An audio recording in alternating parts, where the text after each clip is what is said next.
everyone, Assalamu alaikum. I am Anahili Morjobwali and I'm from Karachi, Pakistan. I am a student of Rehan School, Korangi Campus. In today's special interview, we have honored to host our remarkable individuals whose innovation and dedication are making significant impact on a global scale. So his name is Igor. I am saying your name correct? Oh, yeah. Nice to meeting you. Okay, so he is the ingenious mind behind the quadcopter mines detector, a groundbreaking invention that is revolutionizing the field of humanitarian demining. So Igor's journey is not just one of scientific achievement, but also of a deep commitment to solving one of the world's most pressing issues, the danger of landmines in post war areas. So, his work exemplifies the power of technology to serve our humanity and preserve the most precious gift of all, life itself. So, without further ado, let's extend a warm welcome to our guest and delve into his inspiring journey, his challenges, his charms, and his vision for safer world. So welcome, sir. How are you? Thank you so much for inviting. First of all, I just recently was watching your previous interview and read about your school. It's inspiring the way how you learn, the way how you interact with people and with other like speakers. That's amazing. And yeah, thank you again for inviting. I'm good. How are you? It's my pleasure. So before moving on, question, can you please introduce yourself for my viewers? Yeah, absolutely. So briefly, I'm now 18 years old. I'm studying at University of Alberta, living in Canada. I just ventured here from Ukraine last year due to the full-scale invasion that happened. And yeah, I would say maybe some my hobbies are music, computer science, and entrepreneurship in some way. So I was working on this project of drone for detecting landmines since 2020. Still, we're working on it now and pushing some better solutions that can give more accuracy and help our people. And on the same side, I'm big fan of helping and mentoring. I was a teacher for 2 years, so from my 15 to 17 years when I was back in Ukraine. Yeah, that's briefly about myself. Thank you for asking. Thank you so much for your introduction. So now let's move on to questions. My first question is on your screen. So can you tell us what motivated you to create the quadcopter mines detector? Yeah, so backstory comes even from a long time ago. From my childhood, I was a big fan of making something with hands. I would say building some Lego robots, making some really simple code, and my parents supported me in that. And in 2014, when the first missile came to the Ukrainian eastern border, I heard about that from news, from my parents, and that was I would say, challenging for me to understand that my people are killed, people from my country who speak my language are killed from the people from neighbor country. And at that time I said, okay, but I'm nine, what can I do? But I want to do something. And I started like researching, looking into the problems that appeared at that time and figure out that I want to create some solutions that won't take lives, that won't kill people, but something that can otherwise help, otherwise save human lives. And since that time, I started researching, making some small assumptions. What can I do? Speaking with my teachers from school, from extracurricular courses, and realized that the landmine issue, something, the field where I can go and create something that can bring actual value and help people. And since that time, I was reading about different solutions, coming up with some of my own solutions and figure out if they're even possible to create. And unfortunately, I was a child at that time, and lots of them were impossible to implement. So in 2020, I started working on a more efficient solution when I moved to high school, and it was started as a high school research. And after that, things just went better. And yeah, so I would say that was the first motivations that came to me. All right, sir. Thank you so much, sir, for your great answer. Now let's move on to the question. My next question is for you. How does your drone technology work in detecting landmines and what makes it unique? That's a great question, actually, and it was developing since 2020. The way how we approach these problems, the way how we approach the way of finding landmines. So basically, some brief background of those. So nowadays, Russia using most of US style landmines in Ukraine that are plastic. We started from detecting metal objects. So firstly, we started from just drone connected with a metal detector, flying around the trajectory using metal detector, and just penetrating through the ground to see what is under it and detect those metal objects. After that, we're working on the algorithm to not only detect the metal objects, but also to identify what was under the ground. So is it a can, or is it such some piece of metal, or is it actually a landmine? Is it actually dangerous? And that was the first value that we were bringing, developing that prototype in Ukraine, starting a few years ago. And we received two patents for that, and just starting looking around how we can improve the accuracy, because the biggest challenge with this humanitarian demining is that we need to get accuracy of 99, 100%, because otherwise, if you say, okay, there is 90% accuracy, or okay, there is like 92 or 70, 80% accuracy, those 5%, those 10% can kill humans. So that's why it's essential to develop solutions that can provide that accuracy of 99, 100% before we give it to some military troops and people for demanding territories. So basically, the unique values that we are bringing is that accuracy part. We are trying to build a solution, collaborate with other partner organizations to create something that can, give that 99, 100%. We started from metal detectors. It was the first innovative solutions that we brought. After that, we moved to improving the accuracy of movement on the map. So nowadays we're using real-time kinematics or RTK systems. But as a few years ago, we were trying to develop something like that on our own. And yeah, that was the values that we brought at that time. And nowadays we're just moving on and trying to see how we can use different sensors and combine different solutions that are already available on the market and used in Ukraine to create this unreachable accuracy of 99, 100%. That's really wonderful. Thank you so much, sir, for your answer. Now let's move on to the next question. My next question is for you. You be speaking on international news network, including CNN, about your work. How important is global awareness for the issue of landmines? Yeah, actually, I was started from Ukraine as a child. Like I saw the problem only like locally. I was not looking really external of the country, and is this problem is actually worldwide and it's huge. Like to just use the data, even before the full-scale invasion in Ukraine and the conflicts that came just this year and previous year in the world, they were already more than 110 billion of landmines. It's hard to imagine, 110 billion, and they're all over the world in every continent. Most of them are also in Southeast Asia, and lots of them are in Egypt and in Ukraine. So, and for example, in Ukraine, just to make a small comparison, Ukraine is the biggest country in Europe, and one quarter of Ukraine is fully landmined. It's almost the size of Austria. It's almost the size of another country in Europe, and it's just hard to imagine that a huge country and one quarter is fully landmined. Nobody can step on that side because they just eventually explode. And the problem is huge. And same thing with countries in Asia. Lots of them still have landmines from wars that happened in 10 or 20 or 30 years ago.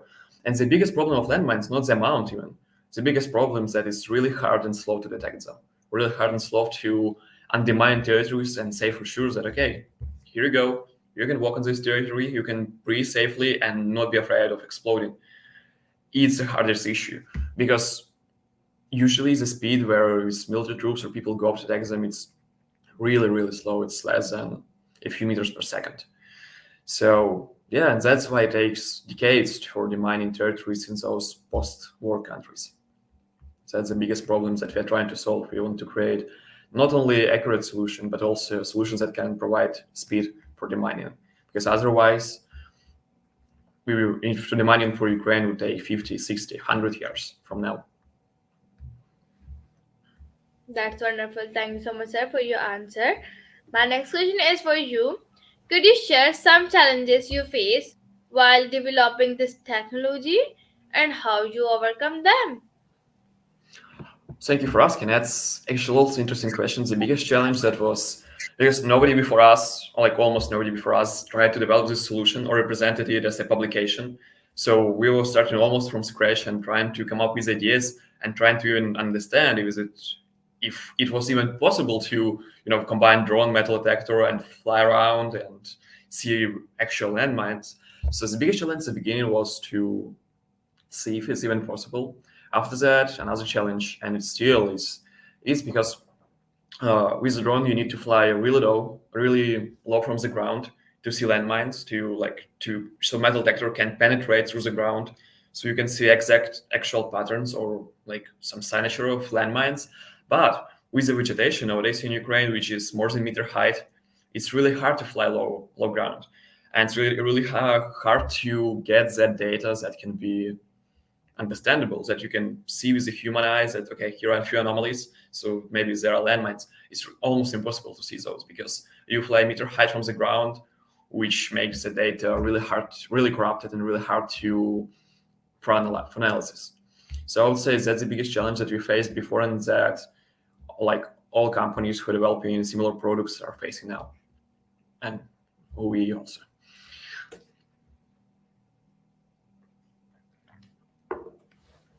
Wonderful, sir. Thank you so much, sir, for your answer. My next question is for you. As a winner of the $100,000 TAG or RG Global Student Prize, how has this recognition influenced your work and goals?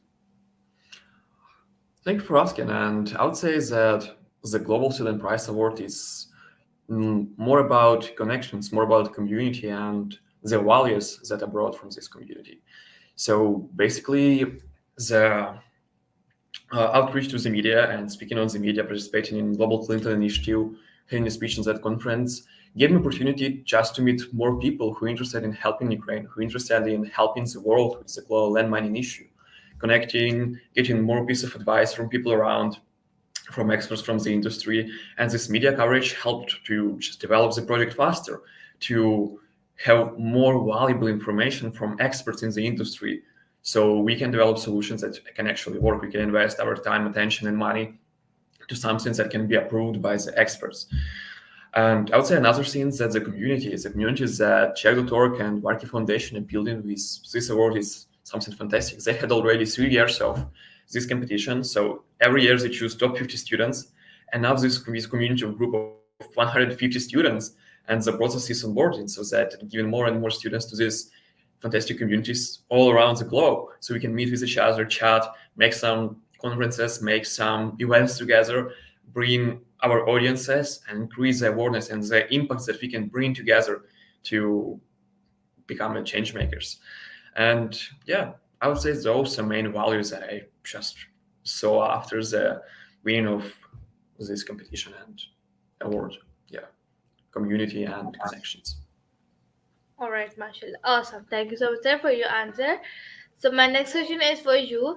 As a software engineer and drone pilot, how do you integrate your skills to enhance the performance of your drones? Oh, yeah. Basically, I would say that those two things are one of the main skills that I use for the project itself. So, being a drone pilot, it's not only, I would say, I was thinking before becoming a drone pilot, I was thinking that you just have a controller and, have two sticks, fly, have two buttons, fly and like make photos or like fly around the area. But no, to become a drone pilot, it's much, much more complicated. It's less complicated, I would say, than becoming an airplane pilot, but still you need to have knowledge in physics, knowledge in tech engineering, knowledge in electronics, so you can not only understand how to fly the drone, but you need to understand how to build the drone, why it's flying, what is the trajectory, how to manage emergency situations. And I would say that's the more essential skills that nowadays I'm using to, recreate the solutions that we are making from the scratch using like technologies that we are providing, that we are developing. And about software engineering, I had a few experiences in working in startups, building a software. And I would say that was really helpful. And that's something that brought me to understanding how the process just is, how the process is made, how you find people, how you connect with them, how to manage work together, and how you manage a team to develop a product that can be user-friendly and at the same time really useful in terms of the action what it provides. the outcomes. All right, great. Thank you so much for your answer. So my next question is for you. Can you discuss any significant advancement in agriculture and inspection methodologies that your drone technology has facilitated? Oh, that's an interesting question. Actually, I would say about the agriculture, start from agriculture segment. Recently, this summer I had internship with a drone company focusing in agriculture, ag sector, and it was the place I would say I was taught what is industry about, what customers are looking for, what farmers are looking for using drones, and I would say that technology of object detection using metal detectors is not that useful for ag sector because mainly they use imagery, drone imagery with multi-spectral sensor or hyperspectral imagery that is designed for understanding the health in crops to understand what should be applied in different spaces. So I would say the technology that we are working on maybe helped and supported these industries by providing the idea of that you can connect the drone with something and making do some actions in unreachable for human areas. So for example, in farming, you cannot go to the middle of the field and do some tests and like make some pictures of what crops look like, what is the health of those plants around, because otherwise you'll like just break the crops by walking real great passes. And that's why the drone technology is handy because you just fly to that place, you don't touch the vegetation itself, you just make a picture, fly back, and you have data. And I would say it wasn't the innovations that we brought, but it was something that we were using and speaking about on media and making research on that, publishing that research, making patents to share the ideas that drones can be used not only for like making photos, but also for other sensors, for inspection. So with metal detectors, with ground penetrating radars, you can inspect the pipelines under the ground, you can inspect something under the surface of the water and things like that. I wouldn't say that we were somebody who inspired the industry itself, but we are somebody who some just shared our experiences in that field, and yeah. Great. Thank you so much, sir, for your answer. My next question is for you. What impact do you hope your demining drones will have in post areas? Oh, that's a question. That all the time I was thinking about that. I still thinking. It's really connected to the motivation and why I'm doing that, why I'm doing what I'm doing, why I spend so much time. I would say it's the vision that we're thinking about, the vision of creating the world without humans, without children, without civilians who are afraid of coming to the forest, are afraid of coming to the field and stepping on a landmine. That was something that even I felt when I was back in Ukraine. I spent 4 months after the beginning of full-scale invasion. I was in countryside with my family, with like other than 8 people, sheltering. And even now I'm recalling like times when I just wanted to go to the forest, spend 10 minutes putting my clothes on and went to the forest just to pick mushrooms or see animals or just having rest. But now nobody can go to the forest, no one can go to the field because they're just afraid of being exploded. And it's all over, almost all over the half of Ukraine, because one quarter is full landmine, another one quarter is with the risk of landmine territories. So, and that's why I know people from my countryside back from Kiev, from Vassal Kiev, where I was grown, and I know that they cannot go to the forest, they cannot go pick mushrooms, they cannot go to the field. And it's I would say it's the smallest problem that we have. The biggest problem is that people cannot go back to their homes in that one quarter of Ukraine. And that's how I see the future world with this solution. It's a world where people not afraid of this, people not afraid of landmines. We can provide solutions that after each conflict, territories could be demined in not in 10 years, not in decades, not in 100 years, but in a few years, in a few months. And I would say that is the vision that I'm thinking of. That is the vision of combining modern technologies with, unfortunately, modern problems. All right, that's awesome. Thank you so much, sir, for your answer. My next question is for you. What are your future plans of the copter, mines detector, and your company?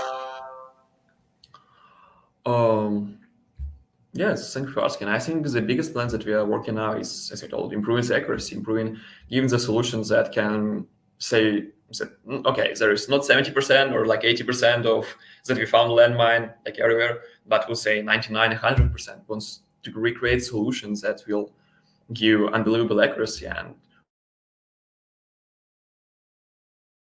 yeah, nowadays we shifted our focus more to the software development. So now we expanding the team and shifting the development to the university base to recreate solution here, make some testing, and after that move the solution back to Ukraine for certification and actual deployment.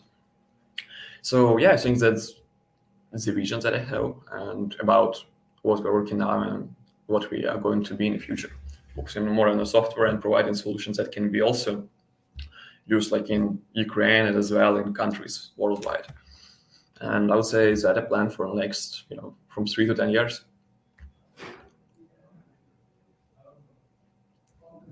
All right, awesome, sir. Thank you so much, sir, for your answer. So, my next question is for you. What advice would you give to students or young inventors who are passionate about solving global problems with technology? Hmm. That's a great question. I would say maybe like through my life, I was the guy who was like all the time going to the different meetings, different if there I see the invitation to possibility to see a guest speaker speaking about their experience, I was going to the meeting or like bombing them with questions, trying to figure out some things for myself, and I would say doing some work as you doing, learning from people, because like all of us are like alive books. You can just go hear what we are saying and what others saying and ask them questions. And taking some small piece from them, it's already a huge value for anybody. And I'll say in my opinion, like each of us can teach any of us. So if I speak with somebody, I understand that this person knows something that I don't know. This person knows how to do something that I don't do. And I just speak with them and, I learn from them, learn from anybody. And I would say that's the first advice that I would give, that just speak with people, communicate, make connections, and it will bring a result to you. And at the same side, also interesting question about luck. Before, like when I was a child, I was thinking about luck or something, fantastical and something that is unreachable, ununderstandable. But through times, I understood that all of us are lucky in a almost unequal way. But the difference between all of us that how you build your luck. So, for example, what I mean is that if I would sit at home and just play computer games, sit on my laptop watching movies, I just resting is fine, but I'm not building like lucky things that I could have. I could like find another great movie and watch it again. But if I put myself in a conference, if I put myself in a like some technology incubator or in a school, in a university, I just put myself in a environment with opportunities. So it's the way I would say of building luck. Just put yourself in places where you can meet people with same passions, people with same minds, or somebody from whom you can learn. Just put yourself into conferences, into meetings, in like everywhere. And I would say that's how you be like, because you're not sure if you would meet that person or wouldn't meet. You're not sure if you would meet angel investor or just supervisor who can help you with your goals, with your ideas. And I would say that's the biggest advice that I came up with and I heard from others people. And the biggest advice that I would give to others who just starting, who are just not in school. Even school is already a great place. You already put yourself in that environment with people with same minds, people with same age, who are interested in the same topics that you.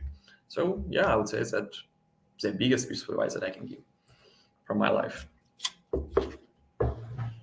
All right, sir. Awesome. Thank you so much, sir, for your answer.